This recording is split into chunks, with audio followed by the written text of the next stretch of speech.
Hi, my name is Joseph Novak. I am a PhD student at the University of California in Santa Cruz in the Ocean Sciences Department.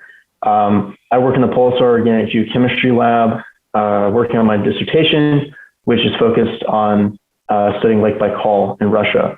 Before coming to UC Santa Cruz, I earned a bachelor's degree in geology and biology from Brown University.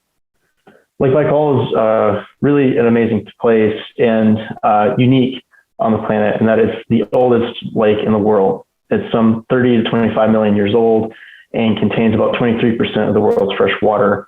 Because of this, the lake preserves underneath it some 7 kilometers of mud, which are really a unique record of Earth's climate and ecosystem history.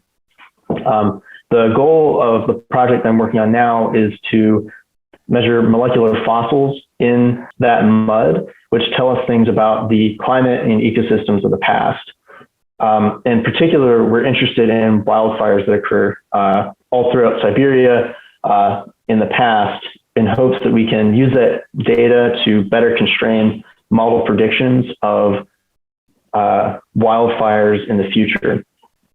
This is important because these wildfires burn millions of hectares of boreal forest every year, both around Lake Baikal and throughout Siberia as a whole.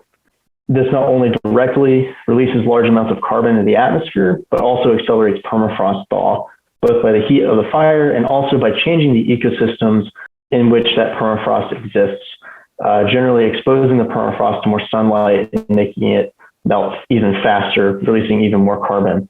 Generally, climate models use a suite of environmental variables to project future fire regime, both geographically and through time. In my study, we're really constraining 2 of these 3 variables, which are climate and vegetation.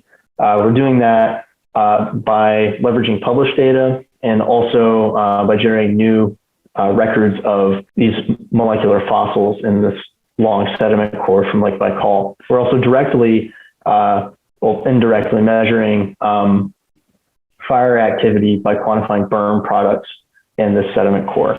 The hope is that we can compare these data to climate model reconstructions of the past climate and environment and see that the climate model is accurately representing what the climate of the ecosystems of the past were like, in hopes that this means that the climate models are accurately predicting future climate change.